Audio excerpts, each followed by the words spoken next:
I'm here to talk about green industry. Green industry has been a passion of mine for the last 30 odd years. I started out in Canberra actually, and ended up at Parliament House 25 years ago, just after it was opened. And it was a sterile environment, not only politically, but also as far as soils and those sorts of things were concerned, the trees. And so we actually, we had to do an enormous amount of work to revitalise those areas and to get it actually working. And that's really started and in that we were talking to people that maintain, people, arborists, we were talking to all sorts of people within the horticultural sphere.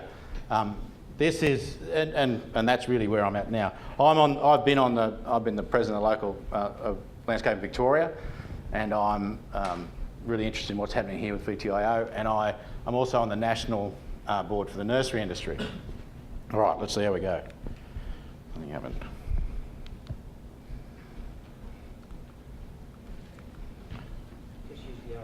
Yep. All right. So what's happening with all that? The nursery industry has had a nursery levy, a pot levy that's been in place for a long time, and that has been ultimately used for minor, in my opinion, fairly minor research projects. So, and whilst they've been helpful, it really hasn't looked at the big picture about what's going on. What's happened in the last little while is that we've actually developed a 20-20-20 vision, and what that is about is increasing the urban space, the green urban space within landscapes, within urban areas by 20% by 2020. And what's happened is that that's been picked up from a political sphere point of view, and it's actually starting to run. So this affects you guys in a dramatic way, because what it does, it gives you greater resources to make things happen. It means that we've suddenly got it on the front, we're on the front foot rather than being on the back foot all the time. So if we go and ask for money, then maybe we'll just get it. This is a collaboration between government, academic and private sectors, addresses concerns over the continued decrease of urban green space. And we heard earlier about the heat island effect, and there's an enormous amount of research been done around how greening our suburbs increases our likelihood of cooler areas. Just the energy saving of having trees planted in the right place can save 15 to 20% of energy. And if we can slow this whole thing down, then it'll make an enormous difference to not the green industry, but the whole community, and that's really what it's about. Particularly relevant to those working in government, construction and development, we collectively need new developments and large-scale building projects to incorporate green space. Great website with over 400 projects already listed. So if you go to the 2020 site and have a look, there are quite a lot there from Victoria, but there is an enormous amount out of Sydney at the moment. It was championed in Sydney, and they had a big release up there, and a lot of the developers have got on board, and so it's suddenly a time when we can start pushing back a little bit about the relevance of root space and those sorts of things. It's actually starting to give us some real political clout in actually achieving that, and that's really what we're trying to do, is to get that political clout going. Some great research coming into the Institute for Sustainable Futures. This is in Sydney University, and it's about to be released in the next couple of weeks. And what they've done is actually, using the iTrees program, they've actually logged about 150 odd local government areas and looked at the volume or percentage of green space. Now, I would think that most of you guys here would find out your information on that out of this report. So what does that do? It actually gives us a baseline of what we're trying to do. Why has that been done? We're actually trying to get a baseline of data to say, well, is it improving or is it getting worse? Okay. Some of the numbers are really low. Some are 8% of tree space covered.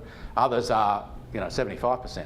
So Yarra Ranges, Shire Yarra Ranges, and we can work out why, it's got a 75%. But other areas, the newer areas, Melton and those ones are much lower. So we know where the work has to go into, but it also gives us an opportunity it gives us the data to actually go and say, look, this is what's happening, this is what it should be, how are we going to get to that point, what do we need to do that? And that's really, all those things are really important. 19 of Melbourne's local government areas have tree cover of less than 20%.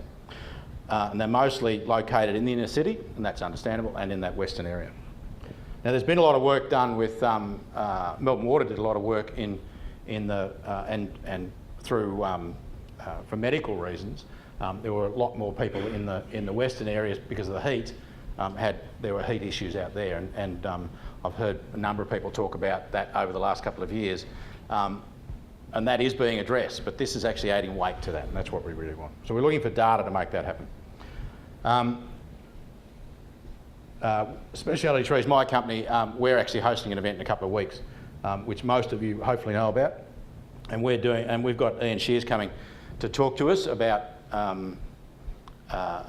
what's happened in the City of Melbourne. He's from the City of Melbourne, and how he has really got the green infrastructure at the pointy end rather than at the shallow end, and so he's really starting to push that really hard. So he's coming to talk about how he's done that and how we can tap into that protocol, I suppose. Anthony Kachenko is also coming. Dr. Anthony Kachenko, he works for the NGIA, Nursery Garden Industry Australia, and he has been the one that's been drafting the tree standard for us. There is an Australian tree standard. It's in draft form at the moment. It should be, in fact, be released by July, we're hoping, if we can get it across the line in the last few things. So he's actually coming to talk about that. So if you've got any interest in that at all, that's coming up as well. All right, there they are there. You can register online or send me an email or whatever, and we can make that happen. The green industry is, if I define what that is, it is all of us. Everybody that's working outside within the horticultural sphere is in the green industry, and whether that's foresters or whether it's urban forest, outdoor forest, whatever it is, we need as a group to have a much greater voice in what's happening politically around that, and that's what I'm really trying to get going as far as that green industry is concerned. So what I ultimately, if what I see is happening happens, then there will be an arborist association, there will be a landscape association, there will be a nursery association, there will be upteen other ones around as well. But I can see a day when we need an ultimate green industry advocate that's talking to council, to government, all those groups, actually pushing our wagon about the importance of what we're doing and why we're doing it. We've got to attract more funding out of government to make this stuff work properly, and that's really what we're trying to do. We're trying to get, from a political point of view, get it going and get some traction in that.